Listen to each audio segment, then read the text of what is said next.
Hey, what's going on, everybody? It is episode number 134 of the Audible Farm podcast, and this episode is brought to you by Couchtown Coffee. Couchtown Coffee is roasted right here in Iowa, and I'm actually drinking some right now.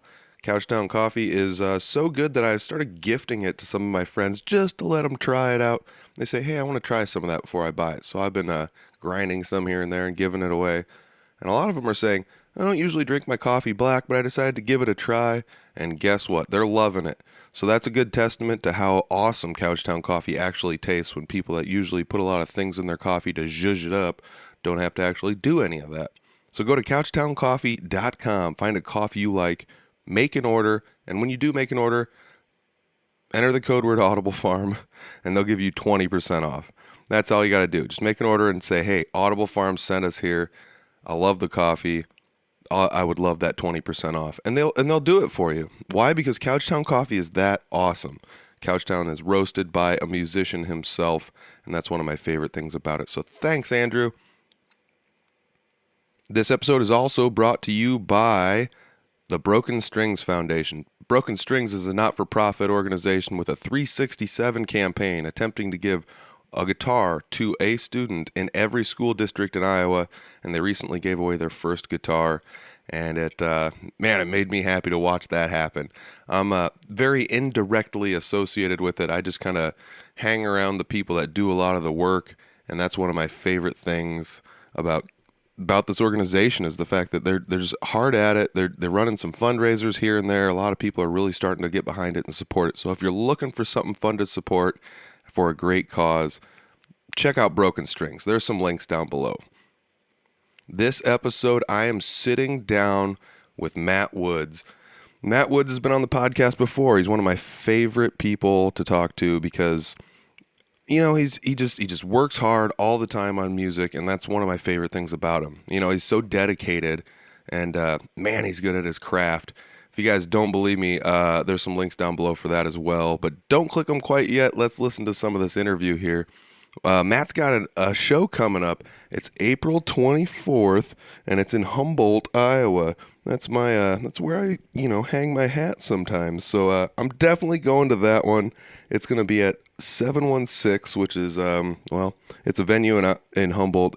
It used to be called Rustics, but it's 716 now, and I'm stoked for that one. I'm totally going to go. It's the 50th anniversary of the radio station in this area, so check that show out. PK Mayo is also going to be there, so it's going to be tons of fun. We found out in this interview that Matt's going to bring the full band, and I am stoked for that because I've seen him solo, and I've seen him with a couple other acts here and there, and I'm stoked to see him as a full band. I hope you guys enjoy this interview. We go over all sorts of things, including getting lessons from Matt, his Patreon page, and more. And I actually just subscribed to the Patreon page that he has, and I cruised through some of the videos. It's gold money. It is gold money. We talk about it a little bit in this episode, but like I said, just check the links out. Enjoy the interview. I love sitting down talking with Matt. He's such a great guy. So this is episode 134 with Matt Woods of Matt Woods Roots Music. It's the Audible Farm Podcast with your host, Peter Stockdale.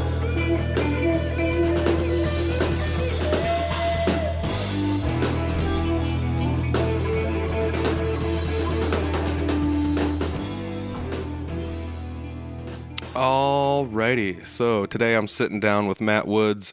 If you guys are noticing a little bit of dodgy connection on Matt's end, it's because he lives in the country, and it's that country internet. But there is video on the Patreon if you guys are watching, so thanks to everybody watching over there. So, Matt, it's good to have you back here. Yeah, likewise. Thanks. Happy to be here. Absolutely. First and foremost, right at the very top of the podcast here, I would like to say, Matt, you got a show coming up, and it is in Humboldt, April 24th, 2021. It's the 50th anniversary of our radio station here, and they invited you to come play, and I couldn't be happier. All I got to say, too. Dude, it's so fun to know that our town that doesn't have too much music actually still brings in music, and I'm super stoked to have you come through and play here. That's going to be at 716, which is like a new bar restaurant place here in town. It actually looks really nice. They've had a little bit of music here and there, so they're not foreign to the concept of having music in the building. and you're going to be playing with, I believe, PK Mayo. Is that right? Yeah, I think there's going to be two bands that night. One night is, or the first band is going to be my band, and then Paul Mayasich from Twin Cities, his band is going to play after us. I think. So you're bringing a full band to that show. Yeah, yep. Woo! Oh, that's going to be killer. I am so stoked for that. And we haven't played. The three of us haven't played together in a year or more. So we're ready to ready to fire away. That's awesome because, I've seen you. I mean, I've driven to Iowa City and other places to go see you because, like I said, there's not a pile of local music around here, but you did actually come up in my neck of the woods into Fort Dodge and played a show not terribly long ago with Dustin Arbuckle. And I am going to apologize here. I think the last time I had somebody on and we talked about that show, we misnamed Dustin. So Dustin Arbuckle, the amazing harmonica player. Smustin Charnuckle.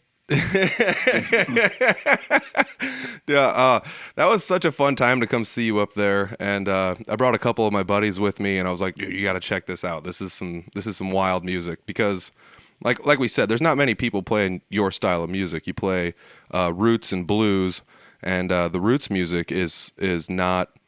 I don't want to say it's not common, but it's a unique style that is maybe, I don't want to say dying out either, but it's just not common.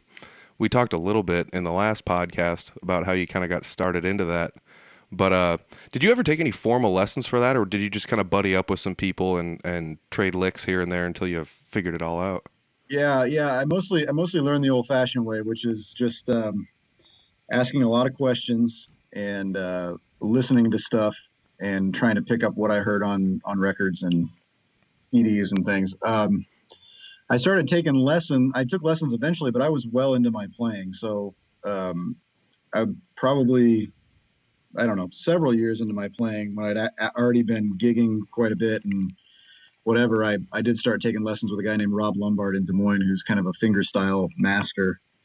And that's how I learned to play with my fingers, play that style of music. So, so I guess I did eventually take lessons, but I kind of learned, like I said, the old fashioned way, just from picking up things where I could. I'd go to see, I don't know how much information you want on this subject, but I would go to a club in Des Moines called Blues on Grand, which at the time was a major kind of routing stop for a lot of these national touring acts. And so I always say I kind of grew up in that club.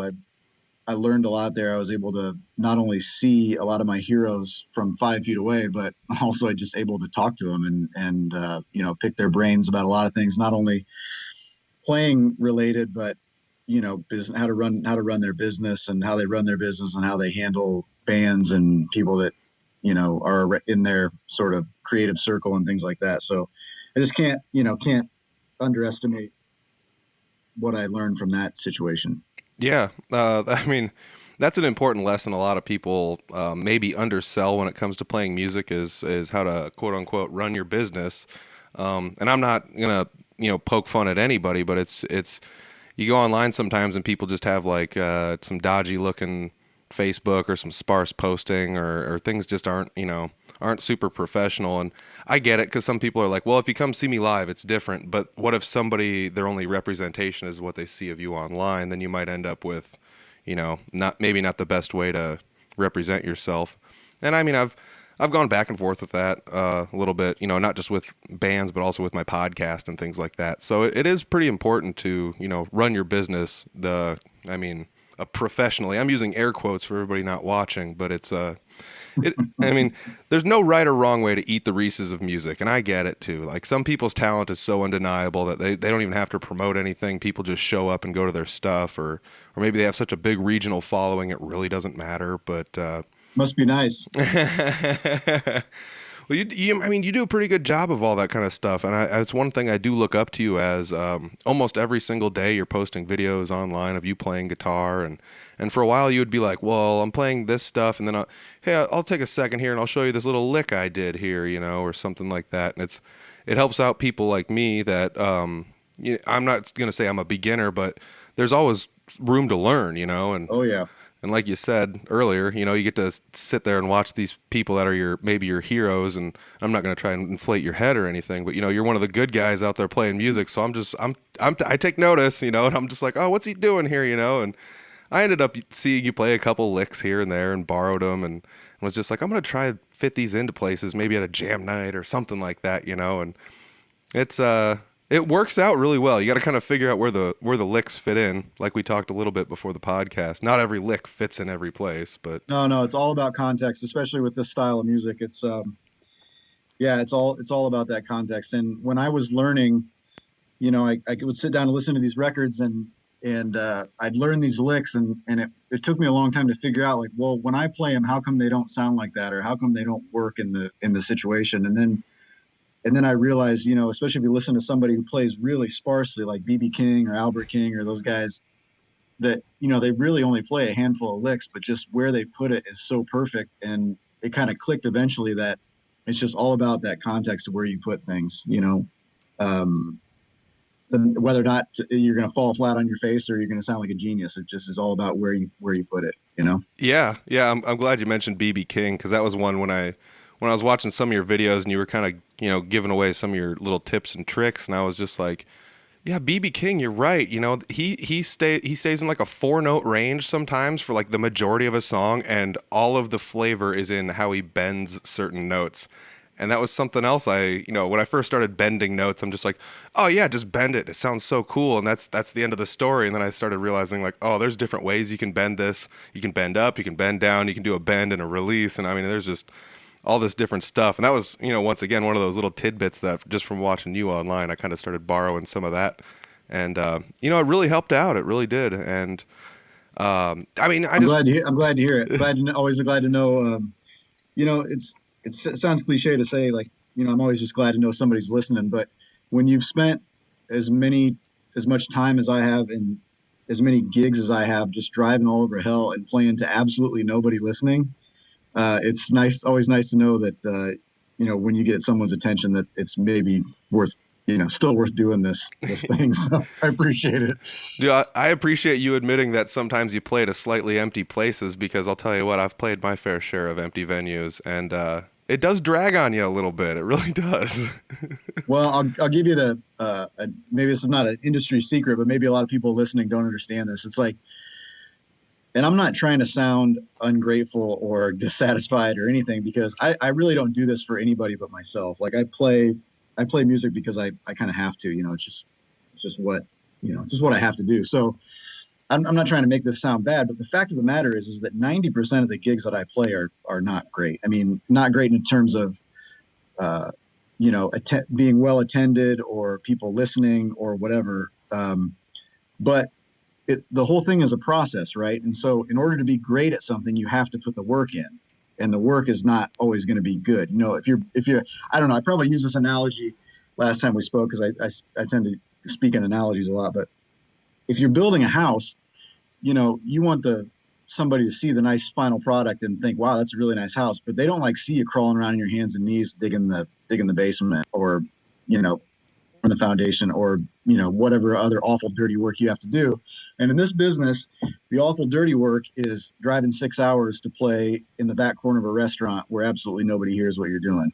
You know, I mean, that's just, and doing it over and over and over again, doing it 5,000 times. I mean, that's what the job is, you know. And then hopefully someday you get in a situation where you're able to play some really great gigs with some really great people, and you're prepared to do that because you're prepared to do that musically because you put in the time, you know, digging holes, so to speak. That's very true too. And I mean, I haven't played too many of the restaurant style shows, but I have played a few, and you're right. Sometimes in between songs, instead of clapping, you hear silverware clanking against plates and things, you know, that kind of stuff. Yeah, or whatever, you know, whatever the situation is, you know, for each musician is different. I mean, the point is that we're just not every gig is like a packed, you know, club with, you know, women taking their shirts off and whatnot. And that's just, you know, that's not really what happens for most of us. Yeah, that's very true. At least not with what I do.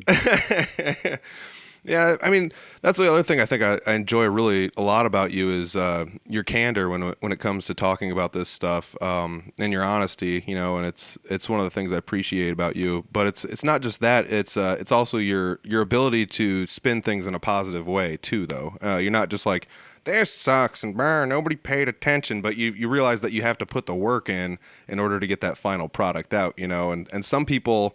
And once again, I'm not pointing fingers at anybody, but some people, it's tough to go online and be really embedded in the music scene, and then to see some of the things people say and do. They're just like, this venue sucks because nobody pays attention. It's like, well, that's just the way it goes sometimes, and you have to just kind of roll with the punch. You can't just throw it all on somebody else. Like, you're not out here being like, my music's awesome and everyone should always pay attention to me all the time. You have a level head about you, and that's one of the things I really appreciate about you as a musician and a person. Well, it's just, I mean, I'm not going to say there hasn't been times in my career where I haven't, gotten down on it or gotten down on myself even. But, as I get older, you do gain a lot of perspective on things, and you have to assess what your goals are. Like for me, I want to be a great guitar player, and that's my goal. And it's going to take me my whole life to do it. And, but it's going to take me my whole life to do it. Best case scenario, which means if I put all this time in and focus on it for my entire life, then I might achieve that goal. Well, maybe at the end, so by the end. But if I sit around and I don't put the miles in and I don't put the work in, then I certainly am not going to achieve it. Right. So That's very true. I mean, I guess it's a leap of faith, so to speak. But again, like I said, I still love to play. So especially after, the pandemic and whatever, it certainly does make you appreciate stuff. But even on the worst nights, it's like I still feel like even in some of those drives home or really get you thinking, about your life choices. But in the worst case scenario, I got to play guitar for 3 or 4 hours. This is the way I kind of look at it, and I'm 3 or 4 hours better. I'm always better at the end. A little bit better. yep. A little bit better. Yeah, I mean, That's the idea. I mean, you said something that really kind of touched on me was the fact that, by the end of it all, by the time you're an old man and you're still playing guitar, that's when you're going to be good, and it's not that you're not good now, but I understand the thought process behind that, because one of my favorite bands around the area here was some older gentlemen, and I was always just like, man, these old guys are so good at guitar. Like, what are they doing? And it's like, well, they have 40 years of experience on you. That's what they're doing. It's not like it's just magic and they're good. It's not like there was something in the water 40 years ago that's not here now. And it comes back down to, if you want to play the guitar, you can play the guitar, and the more you want it, the better you get, and the more time you put in, the better you are. Yeah. Or whatever your thing is, right? So if you want to be great at anything, and like you said, the old guys you used to look up to, it's like, and it's not just that they've been doing it for 40 years or 50 years or 60 years, but they've made it a priority in their life for that long. And that's another thing I really promote to anybody that asks me. God help them if anybody asks me a question about this stuff. But it's like, if you make it a priority in your life, you will gain positive ground, no matter what it is: physical fitness, art, painting, sculpting, whatever. So I think a lot of people a lot of musicians especially don't necessarily understand that. They half-ass a lot of stuff, and you're just not gonna reach your goals doing that, in my opinion. I'll be the first to admit, guilty as charged. I played in high school and I was just like, dude, I'm so good. Everybody loves me. All I'm doing is playing power chords, and I never transcended past that level of playing until I was in my late 20s, and I was finally like, I got to put the work in to get good, and then it was humbling. It really was, to realize that, like, I can't even run a pentatonic scale, and I'm 27 years old when I first started really trying to do stuff, and it was just like, it was embarrassing almost, but luckily I had, a good support group of people around me that were willing to invite me to jam nights and not just be like, dude, you suck at the guitar, don't play with us or whatever. They're always more than willing to have you come along or teach you a lick or something, give you like the tiniest bit of advice or something. Even just as far as not just playing guitar, but shaping a guitar tone, that's something I feel like is undersold quite a bit too. Definitely. Yeah. And the fact of the matter is, if you're trying to learn anything, it is a process, and, you're going to eat shit for a long time. Mm-hmm. That's just, you're going to, there's going to be people that don't think you're good, or whatever. And you just have to keep the ultimate goal in mind and not necessarily try to worry about that stuff and understand that it is a process. And that's maybe something that I didn't understand when I was, 25 and wanted to be hot stuff and whatever. It's like, or maybe thought I was, but it's like, there's always so much more to learn. And no matter how much progress I thought I was making, pretty soon after I had a slightest inclination that I was getting something figured out, I would find myself in a situation, in a room or on the bandstand with another musician that just made me look like a fool. Yeah. I mean, just could play circles around me. And it's like, oh, all right. Like you said, it's like, okay, this guy means business here. Like there's obviously, let's go back to the woodshed, so to speak. So yeah, I think that's a good attitude to have, though, is just to understand that, you're probably, it's going to be a very, very long time before you get anything figured out. Yeah. And even those people that would play circles around me, there's somebody in their life that plays circles around them. Right. So actually, I had this discussion with one of the people I would consider the one of the best guitar players in my area. I'm just going to throw his name out there. His name's Jeremy Ober, and I sat down and was, believe it or not, we've had conversations about you. He was talking about how when he traveled down to Texas last year and did some busking down in Texas, and he said, man, I listened to Matt Wood's album like 10 times on my way down there because it's just not his style of music, and he was so appreciative to hear it, and it's like this guy's a short record. It's a short record too, so. But it's one of those things that's cool to be like, this is a guy I look up to as one of the best around my area, and he still looks up to other people, and it's like it was reassuring to me to be like, well, if this guy looks up to other people, then it's it's not a bad thing that I do, and it means that he knows he's got room to grow, and I know I've got room to grow, and your style and his style aren't the same, so it just kind of made him be like, oh, there's this other thing that maybe I could dabble into this a little bit and try a little bit of that or something. And I don't know if he ever wants to do root style music, but it's nice to know that the people that you think are good are willing to open up and like look at other people.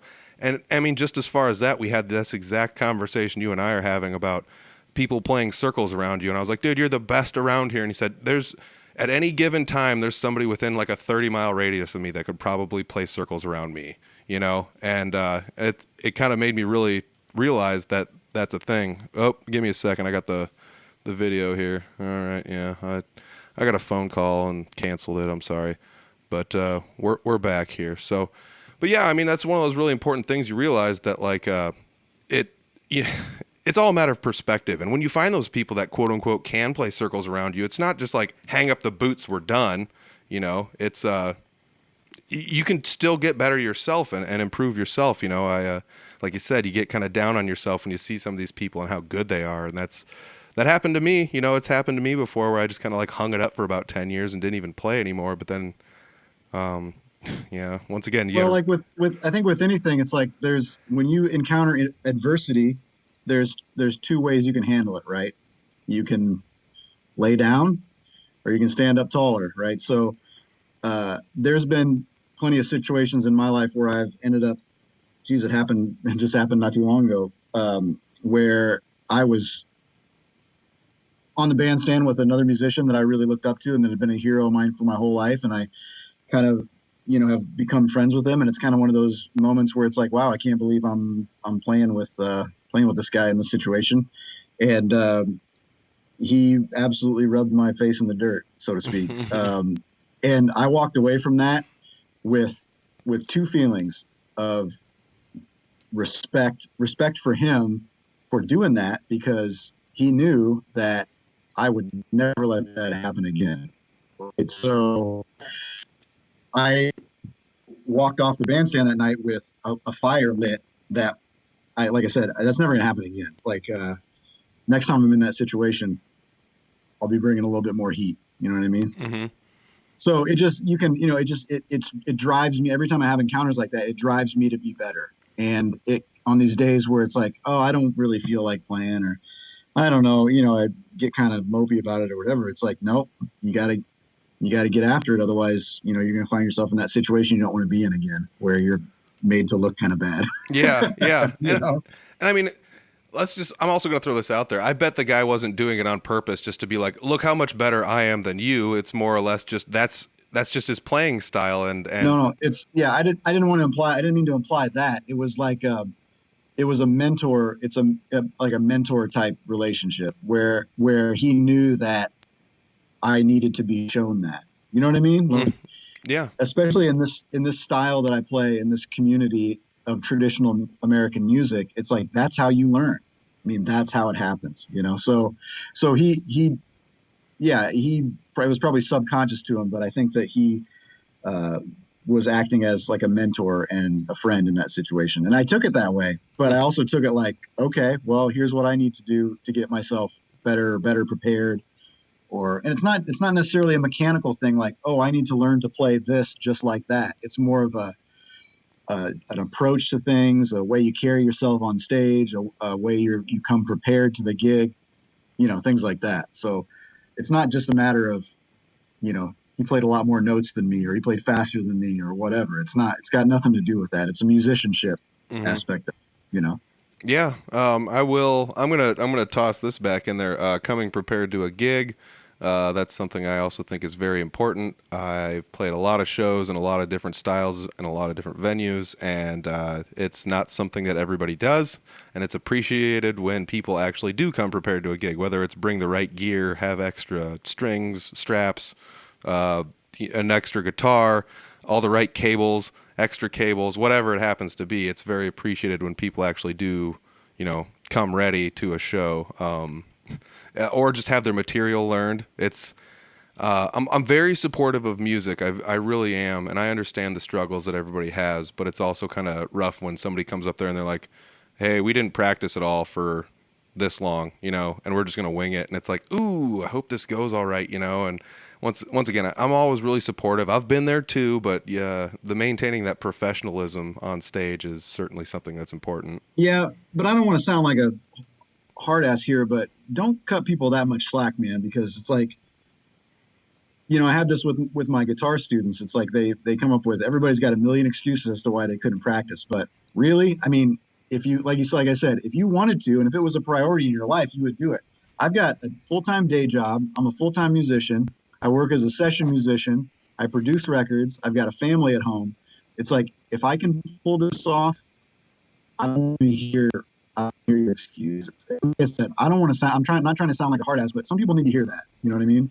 I'm with you. I gave guitar lessons for a while. I still do very sparsely. COVID kind of put an end to that. Whatever, but that was a thing. Like, parents would be like, "I want my son to learn guitar," so they'd prepay for a handful of lessons, and then their kid would never come prepared. And I'm not pointing any fingers at anyone once again, but. I'd be like, "Did you practice?" And they'd say no. And then their parents would be like, "I'm ready to buy 5 more lessons," or something like that. And it's like, I at some point I have to just sit down with the parents and say, "You may be dumping your money into a sinkhole. I'll take it." But yeah, I'll babysit your kid for half an hour if you want, but But I do feel it's also important for me to say, your kid's not practicing. It's obvious he's not. And going to a guitar lesson is not guitar practice. It's a lesson. It's also, like somebody once told me, going to band practice is actually band rehearsal. It's not band practice. You practice at home, you rehearse with your band. Mm-hmm. It held a lot of weight.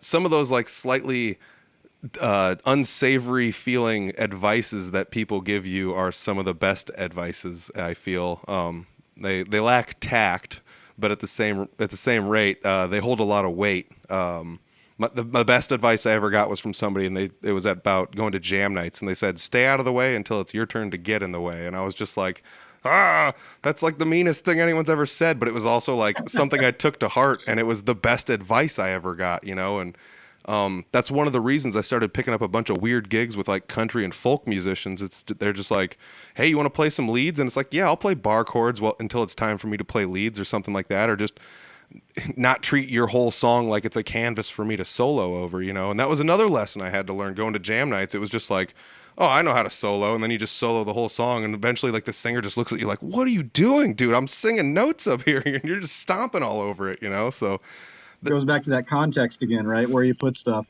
And I think it is important. It's very important for musicians to put themselves in situations where they're uncomfortable, right? So I know we talked about it before. It's like, you're in those, country gigs or folk gigs, it's like that's not necessarily your comfort zone, but I bet it'll make you a much better musician to be in those situations because it's a whole different approach, you know? Yeah, it is. I mean, one of the things I always lean probably too hard on, and I'll admit it to you and everybody else that's listening, is I lean on overdrive quite a bit, and I'm still trying to learn how to play more clean tones better, and so that's something that I end up bringing a lot of that.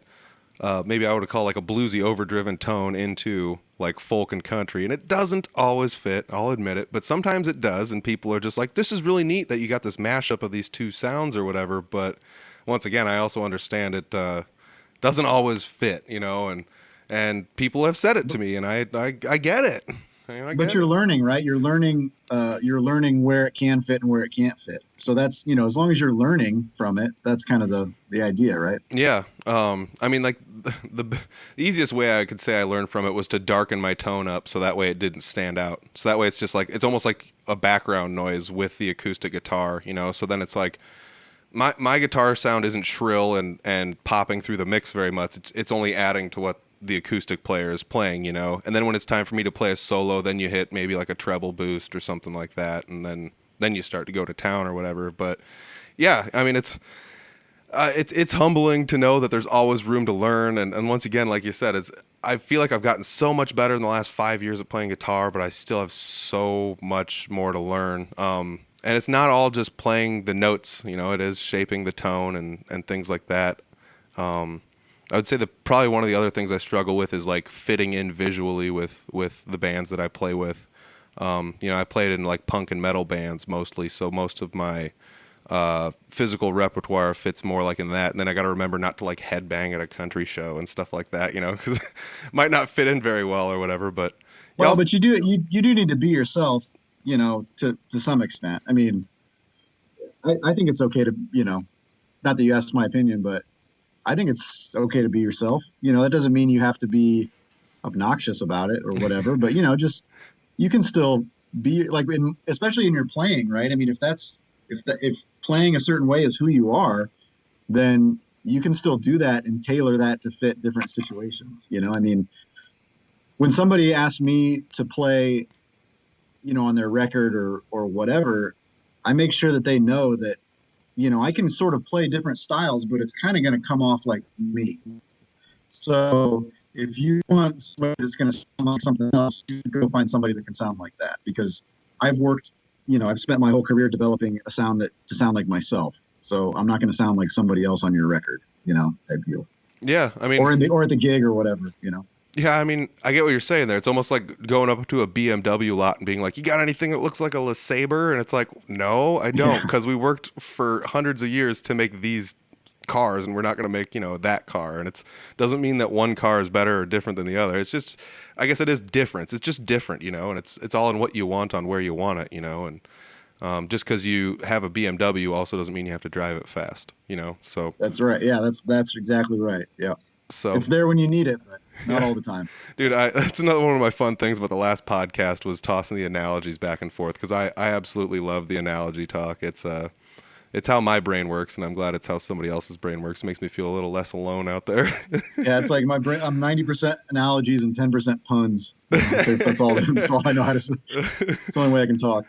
Let's talk a little bit about lessons. I did see you put a blurb out online about how you were giving lessons, and you were only going to give out a select few. It wasn't going to be something that you were going to, you know, soak all of your time into. And I understand that, because like you said, you've got a business and a family, and you're playing gigs and you're recording, and you also have to travel. And so there's a bunch of things. You can't just quit everything else and start giving lessons forever, you know? So you had to pick and choose what students you had. And one of the things you said was you only wanted serious, you know, people. And I bet some of that comes back to the fact of, you know, you actually want people that are going to practice what you're trying to teach them. And you don't want to waste your time, their money, et cetera, et cetera. So I figured I'd ask you, how are the lessons going? Are you full up on lessons? Because believe it or not, I really wanted to jump on that, but at the time, I didn't have quite enough time to devote to it, I didn't think. So I didn't want to, you know, sell myself or you short. But how are they going? Yeah, that's kind of something I decided to do when you know, we were in the depths of COVID and there just was not any gigs on the horizon, and I found myself, you know, I just I wanted to stay involved with music. And when I teach, I learn a lot of stuff too. So that was kind of the idea. I do have some students that I have a couple regular younger students that I see every week. And then I have, or I don't see them in person, but, online. And then that's fine. I mean, I'm happy to help them any way I can. But I really like when I get the occasional drop in from like a more serious player that is really interested in learning some of the subtleties of the style of music that I play. Like maybe they're really great at something else, but they want to learn more about what I'm sort of my expertise, for lack of a better word, is. So I really enjoy those, and those kind of happen on occasion. But now with gigs picking up, it's like I'm not sure how much I want to teach anymore. It does require some work to plan and to come up with, especially for the younger students. You kind of have to come up with a lesson plan every week and hope to find something they engage in and things like that. So I think what I'm going to go more towards in the future is I still want to do it. I still want to work with, like I said, players that are really interested in it. But I might just kind of focus on that more instead of I had kind of opened it up for a while there of just like, honestly, I needed the work and I needed the money and I needed a lot of stuff. So it's like I was taking on a lot of different, or pretty much anybody for a while there. But I think I would in the future I'd like to work with people that are real serious about learning, instead of just like, I don't know, like I don't want to sound like an idiot or jerk here or whatever, but it's like I personally don't think I'm the best teacher for someone who's just starting out playing guitar, for a 12-year-old kid that got one for Christmas, something like that. I just, because I didn't learn that way. Like I didn't take lessons when I was 12 years old and learn how to play hot cross buns and then learn how to play, every Bob Dylan song there is or whatever. It's like, so I don't know how to teach that. Mm-hmm. I know how to teach the way I learned, and I know how to teach concepts, and I know how to teach how to listen, which is the most important thing. So I think I guess to answer this, that's kind of a real roundabout answer to your question, but that's kind of where I'm at as far as that goes. Well, it makes sense. I mean, I feel that 100%. When I gave lessons, I gave some lessons to people that didn't know anything, and it is very difficult to figure out a place for them to start. Like you said, do you start with single notes and just play hot cross buns and go from there? Or do you try and teach somebody chords and go from there? Or, do you pick a song they want to learn and go from there? Because some of it's about, like you said, engaging their mind and enjoying playing. Because I had some students that couldn't care less about learning what notes are where, playing chords and things like that. But then it was just like, well, let's learn this song that you like. And I found that they practiced that over and over and over again. And I guess if they're engaged in that, then at least they're engaged in something. But then I also feel like they're missing out on another important aspect too. So there's that push and pull quite a bit with teaching beginners. But let me throw this at you. I'm just going to use myself as an example. Like, I don't know how to finger pick. Is that something that, like, if I was, and I don't know, I'm somewhere in the thick, meaty bell part of that curve of intermediate guitar players, maybe, like maybe closer to the beginners area, I can do some stuff. But still, do you think you could teach me to finger pick? Like, or is that even too basic for you? No, that's the kind of stuff I'm talking about that I want to teach. That's the kind of stuff that I enjoy teaching and that I want to teach. So yeah, things like that, and things like we talked about phrasing, and where to play certain things and how to play over chord changes and how to work with different grooves and how to pay attention to the groove and how to work with other musicians and play with a second guitar player, because these are all situations where you have to take a certain approach. Otherwise, it's not necessarily going to work very well, So that's absolutely the kind of thing I'm interested in doing. Yeah. All right. Yeah. So I'm going to be hitting up Matt Woods later this week for some less. No, but I might, dude. I seriously might. I've teased it a few times. Anytime. Because I'm sure you're just like me, where sometimes you run into that brick wall where it's like a plateau and you're like, how do I get past this? And sometimes just, like you said, stepping out of your comfort zone is the best way to do it. And, I respect what you do. There's not many people that do what you do. So I'm kind of intrigued to see and hear what it's all about, and at least maybe gain a better understanding of it, if nothing else, So, it's refreshing to know that you'd be willing to take on, somebody that would be dedicated to it still. Yeah, absolutely. No, yeah, it's I appreciate it, but yeah, sometimes it's like there's so much to learn, and you can definitely run into brick walls quite a bit. I mean, it happens on a weekly basis around here, but it's like sometimes you can just struggle with something for months and months and months and months, and as soon as you hear, you can watch endless YouTube videos on it, but as soon as you hear somebody explain it a certain way, and there's some keyword, it just can make something click. So a lot of times, like when I take probably more lessons now than I ever have, just because with all the COVID stuff, it's like all of a sudden I can just send a message to my favorite player and say like, hey man, can you sit down for an hour with me? And they're like, sure. Like they like to talk about guitar and I like to talk about guitar, so what's the big deal? But sometimes it's just a matter of like talking through stuff, and if you talk to somebody that's passionate about it, they've probably been down the same road you're down, and can maybe explain something to you a certain way that you've never, just like I said, that one little thing that can make it click, all of a sudden. And then you realize like, oh, it was right there all along and I didn't see it, which happens quite a bit to me. Yeah. Yeah, you said something important there. You can watch dozens of YouTube videos, but until somebody says something that resonates with you the right way, I feel that so much. I've watched so many YouTube videos where it's like, this guy's doing stuff and he's saying stuff, but I don't get it, or I get what he's saying, but it doesn't like click, and then eventually you watch that one video after hunting around for a whole afternoon just to be like, oh, this guy is saying the thing I want to hear. And then I dig through their videos and it's like, well, not every video they have is that aha moment either. So you have to kind of go and try different things out. I think that's some of the importance too of like playing with different people and seeing that this person's perspective on this could help you, but their perspectives on that might not. And that's when you go to somebody else and their perspectives on this other thing might help you better than somebody else's. And doing it every day, right? Yeah. So yeah, I mean, that's what I mean. You have to keep at it, and you have to keep running into that wall until it falls down. And yeah, that's it sounds like you kind of have a similar experience to me. But if I'm trying to learn something new, I could spend like months and months and months struggling with it. I remember when I was early on in my playing, I kind of could play scales vertically, north south up and down the neck, and I could not figure out how somebody would play a solo and go east west, the long way up the neck. And then I struggled with that for months and months and months, and then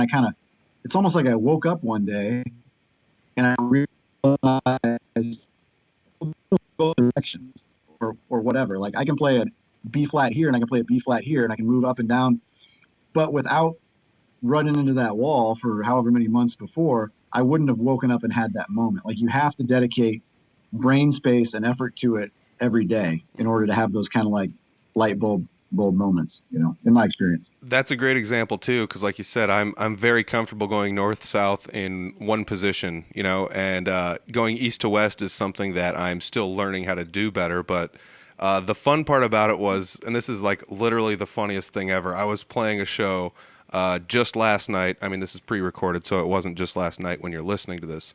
But I was playing a show last night, and I saw myself go east to west across the fretboard when I was playing some leads on something, and I was just like, "Oh my god, I'm doing it!" And it was like it was so fun to see myself actually apply it in a real life scenario. And I don't know, that was just something where, like, once again, I'm not the best at it, I'm not great at it or whatever, but I'm practicing it and getting better at it. And it's one of those things when I finally saw myself do it in a real life application, I was just like, "Oh, holy smokes!" This is it's working. And that's something that, like I said earlier, I feel like I'm plateauing, but I'm still slowly learning stuff, and it's nice to know that there's still those little bits of progress that I can feel and see here and there, even in myself, because it's easier to see somebody else make progress than it is yourself sometimes, I think.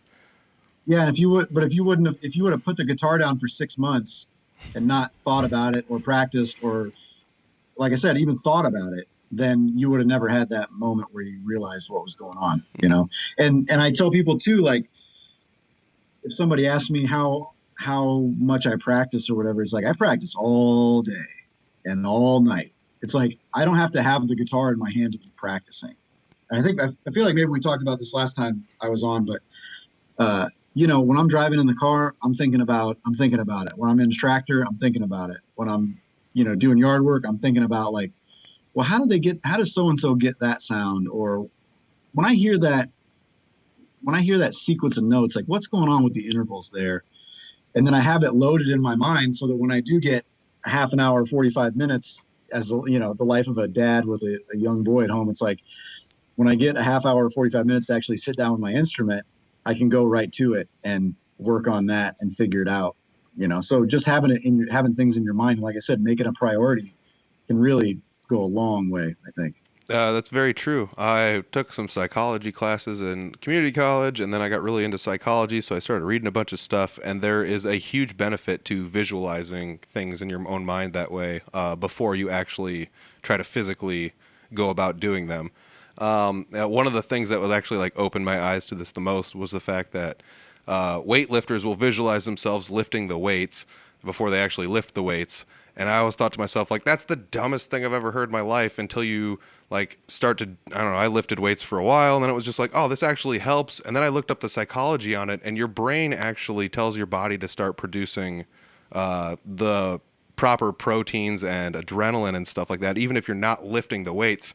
So your brain tricks your body into thinking you're lifting the weights in a sense, even if you're not actually lifting them. So that, I mean, you can apply that straight to the guitar too. And like you said, Yep. when you actually get there to do the work, it's like, oh, I've already thought about this a million times. I don't have to fumble my way through it with the guitar to try to figure it out. You've already thought about it.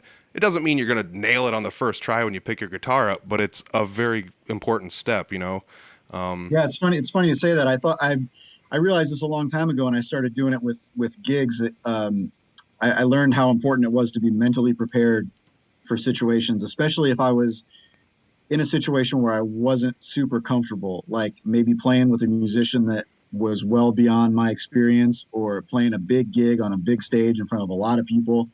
If you visualize it ahead of time, like even on the way to the gig or a half an hour before the gig or whatever, you're I think there's a lot to you, like you said, your body kind of producing, the hormones that it needs or whatever. But you also, to me, it kind of calms me down, because once I get on the bandstand or in that situation that I was uncomfortable with, since I've already visualized it, I feel like I've done it before. You know what I mean? So Yeah. it's like, I don't know, first time you shoot a bow and arrow, it's like, I don't know what this is. I don't know how to do that. But if you kind of visualize it beforehand, you're going to visualize everything, like everything down to the tiniest detail, like what that arrow feels like in your hand. So what the guitar feels like in my hand, weight of the strap on my shoulder, the action of plugging it into the amp and hitting the standby switch on the amp. Go through all those little details in your head, and then when you get up on the bandstand or whatever your life situation is, your brain feels like you've already been there before, and it's like no big deal, because just like with anything, the more experience you have, the more comfortable you get doing it. So if you can save yourself a rep just by visualizing it, why wouldn't you do that? It makes a lot of sense to me. Yeah. I mean, I love the analogies, man. I freaking love them, dude. It's Well, it's helped me out a lot, because I used to get real, I get nervous, man. I still get some level of anxiety, mostly now just because I just want to play so bad. But I used to get a lot of not stage fright, but anxiety. I'm kind of believe it or not, I'm kind of not a real center of attention kind of guy. That really makes me uncomfortable. So I don't really like being the center of attention, but I love playing guitar. So it's kind of the price you pay. But I would find myself getting real anxious. And then when you get anxious, you get tight, and when you play tight, sound terrible. Like you got to be loose and you got to breathe. The breathing's another big thing. And you got to be able to flow. And I found that visualizing stuff and mentally preparing before the gigs really helped me with that. Even if I take 5 minutes beforehand, it doesn't take a whole long time. So. mm-hmm. Yeah, I mean, it makes total sense to me. And if people are listening to this and they're like, I have no clue what you're talking about, give it a whirl once. I guarantee it'll help out. You don't have to visualize yourself at Madison Square Garden to 30,000 screaming fans and stuff like that. But I mean, just prepare yourself for the show you're going to. I understand that nerves take over, and I'm no different than you. I get nervous playing big gigs, small gigs. It really doesn't matter, but it's still, every now and then I just kind of reassure myself that things are going to be okay by playing it through in my mind. I also have to like rationalize some things sometimes in my own mind, where it's just like, nobody's going to like what I'm doing. I'm so bad at the guitar. And then you just realize like, well, nobody can play the guitar like me. I mean, I'm playing it the way I play it, and that's somebody's going to enjoy it, and or like you play in front of a crowd that might not be used to your style of music or whatever. I recently played at what would I guess I would call like an open mic night type deal, and there was like hip hop and rap and all sorts of everything. There's people singing karaoke style stuff there, but as soon as you walk up there with an amp and a guitar,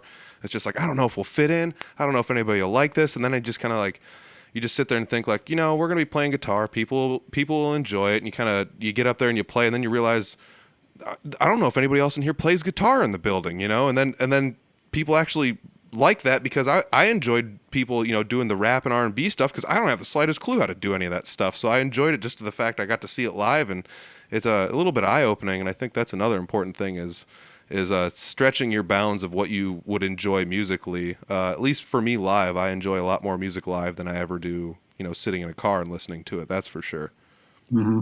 But yeah, it goes back to what kind of talked about earlier. It's like you got to just be yourself, and that's like something I learned a long time ago too. When I was getting, something perspective has given me. It's just like, I'm here to do this because I love to do it, and I put the time in before the weeks before the gig or between gigs. I've been practicing, and it's good. It will be what it shall be, right? So it's like there's a big difference between showing up to a test knowing that you're prepared and that you studied, and then that feeling where you think, oh, I should have spent more time with this, right? I hate that feeling. I will not let that happen. So that's another big motivation point to me and then you are a lot more relaxed in the gig because you know that you've already, I always say when somebody tells me before a gig, like, oh, good luck or whatever, I always reply, my standard go-to reply is, it's too late to practice now. Right. It's like, so beautiful. I have to, if I had to have put the time in up to this point, and if I did, it'll be fine. It might be a bad night, might not be a great night, or might not be my best, but I know that I did what I had to do to get myself ready for that situation. Yeah. I mean, you'd be hard pressed to just rely on luck for all your skill, too. It's just like, good Lord, I don't know if I don't believe in luck. It's true. I think there is such a thing as dumb luck here or there, like serendipity, but still, it's as far as skill for guitar playing, there's no such thing as luck. I found that out. And honestly, I don't believe in, people say use the T word a lot, and I don't believe in the T word, talent, either. I don't believe in talent. I believe in work. But gosh, that's so true. That's so true. And once again, that's one of those harsh realizations that, like, it might not sound tactful, but it is 1,000% true. You have to put the work in to get good at anything. And it's not like anybody's magically just good at something either. And if they are, you're 1 in a billion. It's 1 in a billion. I'll give an example of that. I played a show recently with a kid on the bass, and he's 16 years old. And he is freaky good, like Primus good. But the thing is, that's all he's done for like the last 3 or 4 years is play his bass guitar. And it's not like he's just, oh, you're so lucky, you're so good, or like his grandpa could play guitar and that's why he's good at it. No, he put all the time in to get this good. He's probably put more time practicing in than I did in the first 30 years of my life, and he's only 16. Well, and he's probably he might not realize this because he's so young, but I mean, he's probably still got a lot to learn, right? Yes. Going back to what we started on. So there are people that are more inclined towards certain things. I will concede that. I mean, another favorite analogy of mine is, LeBron James was born to be 6'8", 275 with a 40-inch vertical. Like he was going to be that, genetically and whatever, but he was not born to be the best basketball player in the world. Perfect. I mean, he could have just been a, community college player and whatever. Yeah, he could have just been a cashier at a Kmart or something if a giant Kmart cashier, but he made himself into the best basketball player in the world with, not only taking what he was predisposed to be or have the traits he had physically, but spending 1 million hours honing his craft. That's the only way to do it. That's beautiful. Such a beautiful way to put it. Oh man, let's change gears here a little bit. We were talking you giving guitar lessons. I do also know that you fired up a Patreon page that is it's more keyed in towards you being like, here's these licks or here's these style of music, and this is like the way I know how to play it, or this is the way I would explain how to do it. And I feel like some of those videos I remember watching back in the day of you sharing licks. There's not quite as many of those going around. I'm assuming a lot of those ended up on your Patreon page now, though. Yeah, I still will do that. But yeah, I am trying to funnel that into my Patreon just to, uh, maybe has not a ton of money involved. Don't get me wrong, but as a musician, you need to find, especially in this day and age after 2020, I needed to find different avenues to make some money because of all the income I lost. I mean, I'd played 2 to 3 gigs a week for the last 20 years. I mean, that was just a regular week was 2 or 3 gigs for decades. So it's like that went away for a year. So I really had to figure out a new direction to not only, like I said, keep myself musically engaged, but to just in a practical sense, generate some income. So I was hoping that having a Patreon page would sort of help that happen.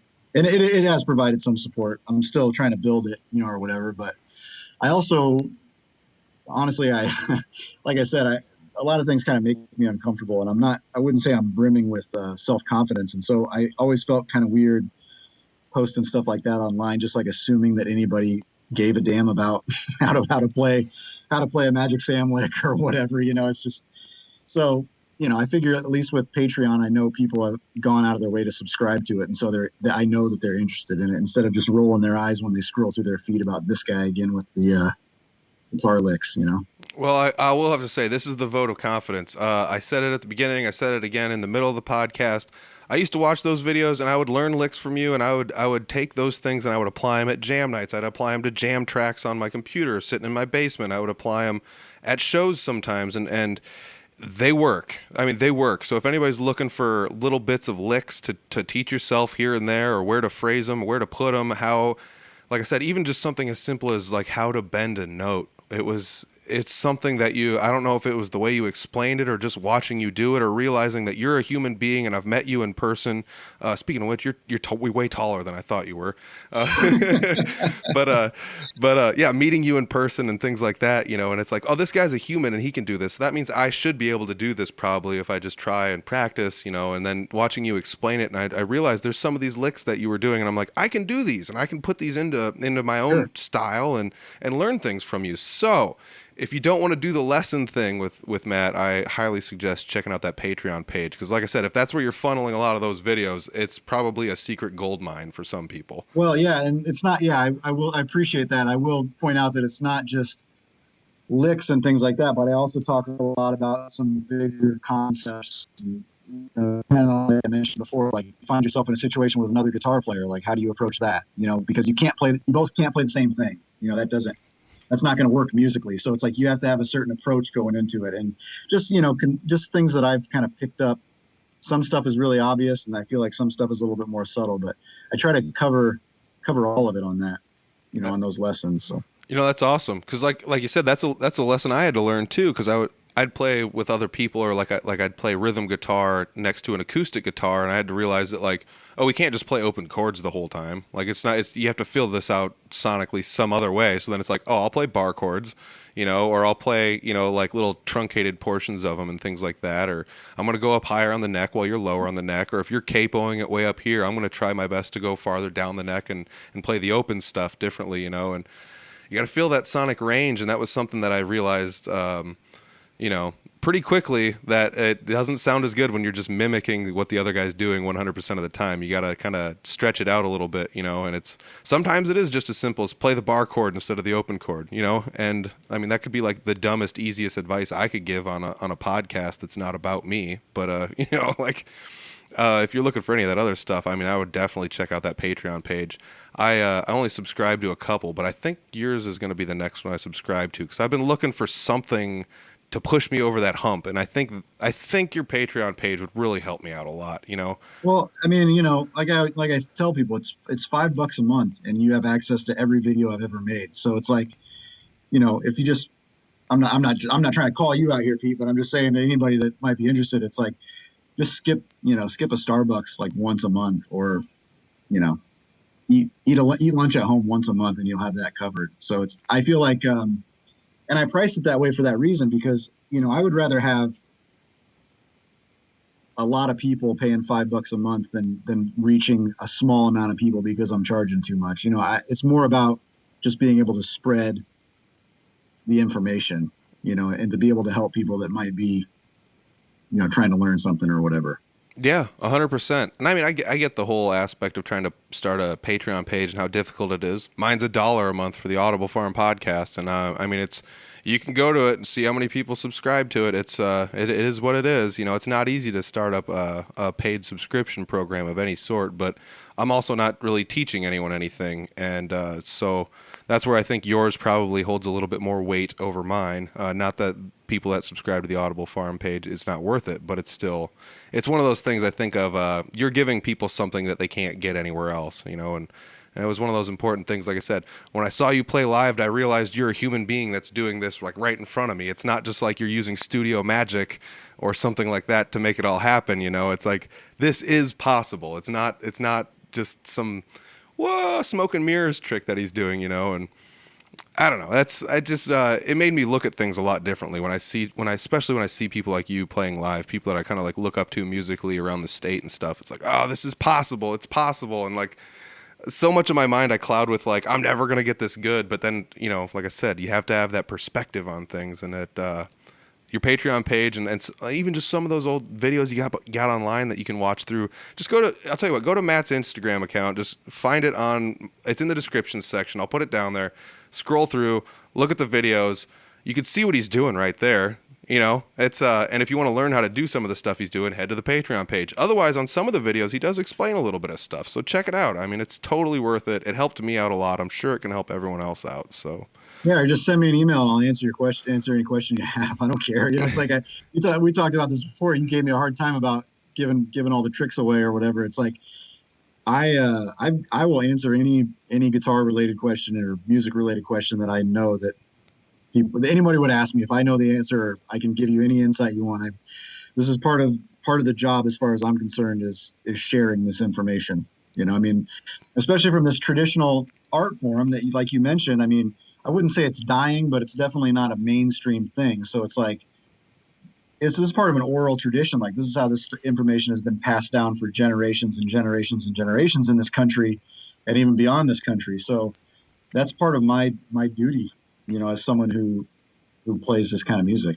Yeah, I would definitely say that is, it's almost like canon for that style of music, like your style of music that you play, literally, like you said, was passed down from generation to generation, spoken word, people sitting next to each other, just learning off of one another. And that is something that's like, it's just the way it was, I mean, it's not that doesn't happen with metal. It's not that doesn't happen with blues or country or one specific type over another. But this the root style music that you have, I feel like that is like one of the most special things about it.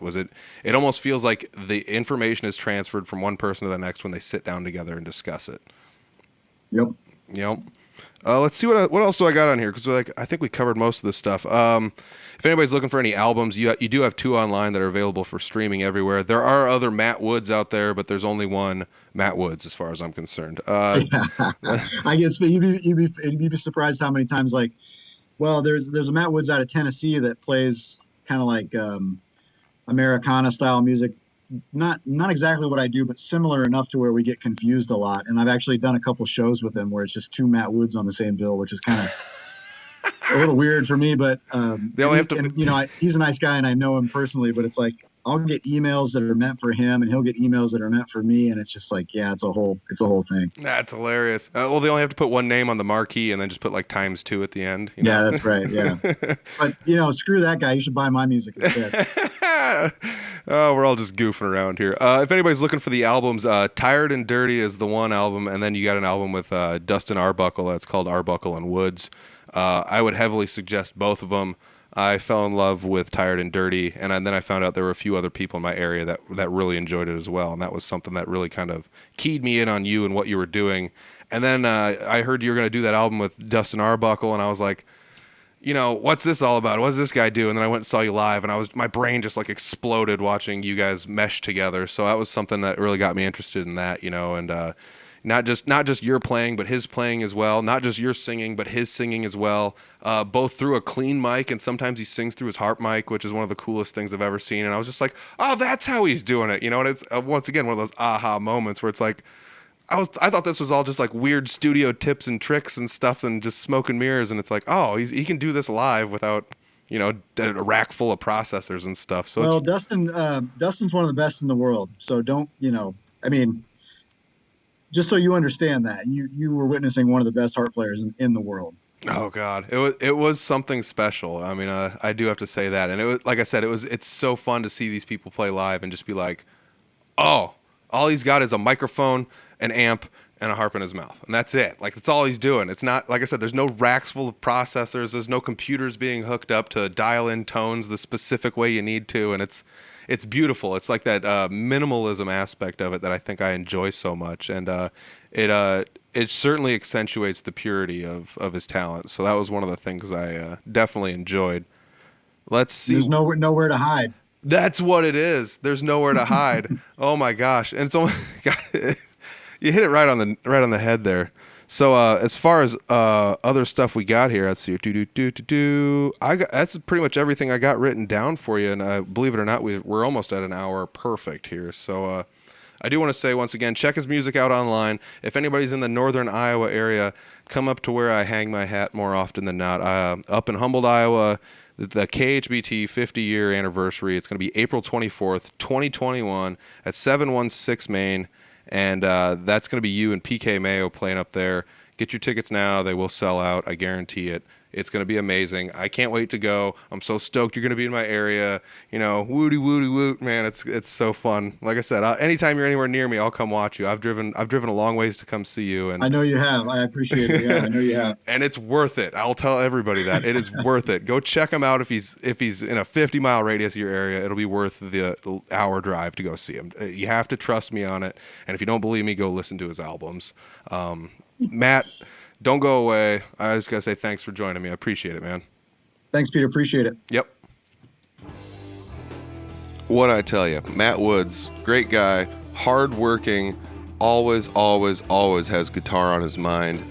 I might take him up on that offer to learn some goods from him because, boy, I tell you what, like I said, there's people in my area that I really look up to as musicians, and a lot of them actually look up to Matt for his style because, like I said before, there's not too many people doing what he's doing around our area, and I've traveled many miles to go see Matt, and, you know, coming up on April 24th, I'm not going to have to travel too far at all to see him. If you guys are looking for that event, I'll look for it online. I'll post a link down below if I can find it. Otherwise, the info's right here. It's April 24th at 716 in Humboldt, Iowa. And Matt Woods will be playing with a full band with PK Mayo. I am stoked for that.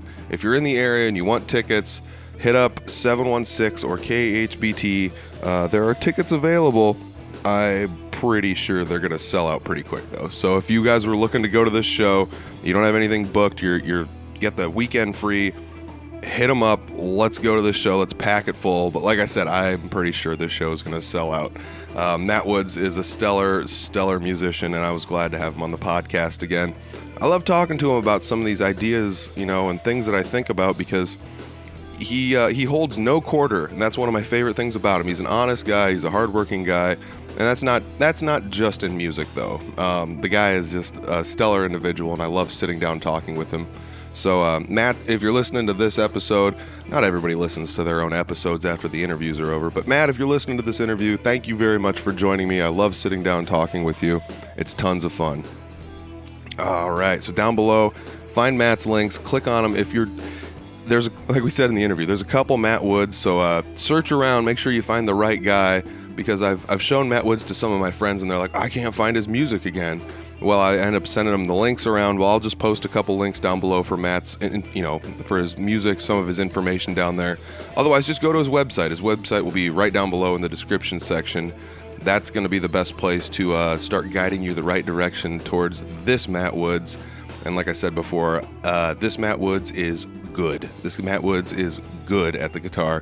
Like I said in the intro, We talked about it in the episode here. At the time I recorded this, I was not a Patreon member of Matt's Patreon page, but I recently became a Patreon, and I recently started going through some of the videos, and he's not messing around. That's all I gotta say. He's got great advice for people that are beginner guitarists, intermediate guitarists, and heck, I mean, even if you're beyond intermediate guitarists, there might be some good information in there for you to check out. So go check that out. And as you know, he's said he's not doing too many lessons anymore, but if you're interested in learning what he's doing, hit him up. I'm fairly certain if you're a dedicated individual and you really want to do it, he'd be more than willing to teach you how to do what he's doing. Because like we said in this episode, a lot of this it's that roots style of music, that Americana-ish style of music it's almost just passed on by word of mouth. Almost old school style, it's one of those things where sitting down with people and learning from them is the way that this style of music was passed on from one person down to the next. There's not too many tutorials online on how to do it, so that's one of my favorite things about going to his Patreon page. I mean, he does actually have some videos here and there on his Facebook page as well and his Instagrams. So if you're looking to, what kind of stuff does Matt Woods do? Click on the links down below. Listen to the tunes on his Facebook, on his YouTube, on his Instagram, wherever you can find his information, and prepare to be wowed. That's all I gotta say. Oh man, if you're looking for other links to click on, the Audible Farm links are down below. You can check out the website, check out the YouTube, check out the Patreon, check out the shop. There's all sorts of good stuff down there. On the YouTube, there are videos of bands, there are podcast episodes with the audio versions. There's clips of the video if you're interested in checking out what the Patreon is all about before you end up subscribing to the Patreon. And that Patreon is $1 a month. That's $12 for a year. I haven't done the math, but that's like 25 cents an episode or less. So if you guys are looking to support Audible Farm monetarily, check out the shop or the Patreon. And if monetary support is not something you can do or don't feel like doing, just hit the subscribe button, hit the like button, share the Audible Farm podcast with your buddies. If you got a guest on here that you like, hit them up and say, hey, I heard you on Audible Farm. I really liked your interview. If you guys are looking for anything like that, that's probably the best non-monetary way to support the podcast. Just like I said, share the episodes, let people know, and monetary support's nice, but it doesn't always have to be monetary. And the podcast will always be free on any streaming service as well as YouTube. I mean, that was one thing I wasn't sure about was porting over all the episodes to YouTube and putting them on there for free for people to listen to. But I did it way back in the day when I started the podcast, and it's actually proven very helpful. So if you guys are looking for something like that, maybe just subscribe to the YouTube channel. We upload other kinds of videos on there as well. A lot of it's free content. But if you're looking to do monetary support, check out that shop. We have t-shirts, we have hoodies. The hoodies are in very limited supply, and like I said in previous episodes, I might get some other merch in there. There's stickers there as well. If you guys are looking for stickers, hit those up. So I appreciate everybody sitting down and taking the time to listen. This is a labor of love for sure for me, and that's one of the things that I definitely key in on this podcast. It's not all about money, but it's all about support. That's what it's all about. So if you guys are looking to support the Audible Farm podcast in any way, it doesn't have to be monetary. Just let the artists know that you saw them on the Audible Farm podcast and send your love their way. All right, I'll be back next week with another killer episode with another killer guest. Appreciate it, guys. We'll check you next week. Peace.